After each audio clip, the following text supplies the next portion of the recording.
Welcome back to Good Day Orlando. On your Health Watch this morning, going to the doctor's office can be intimidating. Oftentimes, you might not even know what to ask. So how do you make the most of your visit?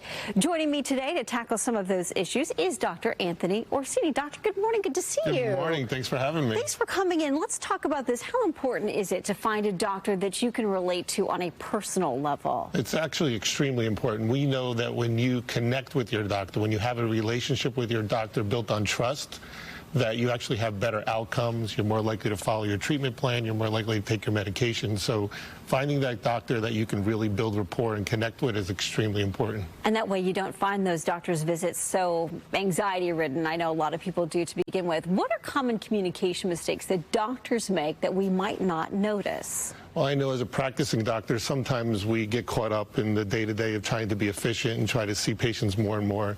And so doctors sometimes just don't take a minute or two to get to know the patient. I would give two things of advice to a doctor is, number one, sit down. It changes the whole atmosphere of the interaction once you sit down.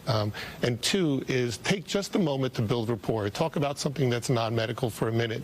Once you can build that professional rapport on a personal level and the connection happens, then really magic happens at that point. That's interesting that you say for doctors to sit down, because oftentimes the patients are already sitting down when you walk into the office, so that kind of puts you on an even playing field, really. What about patients? When it comes to them communicating with the doctor, what should they talk about early on? Well, if you know you're going to the doctor ahead of time, write your questions down, because sometimes you get rushed and you get nervous and you forget the questions that you wanted to ask. So that's a really important thing to do.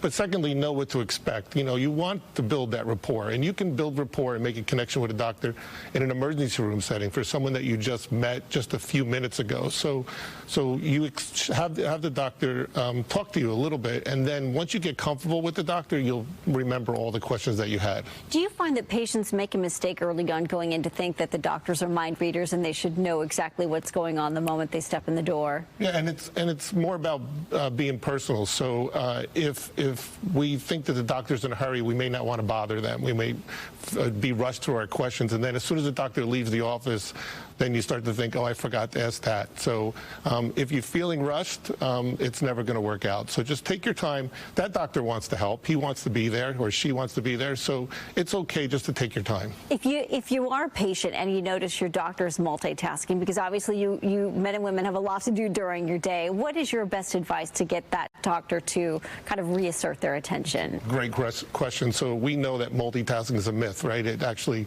takes longer when you multitask, that there's more medical errors when doctors multitask, but it's really tempting for us to type on that electronic medical record while the patient's speaking.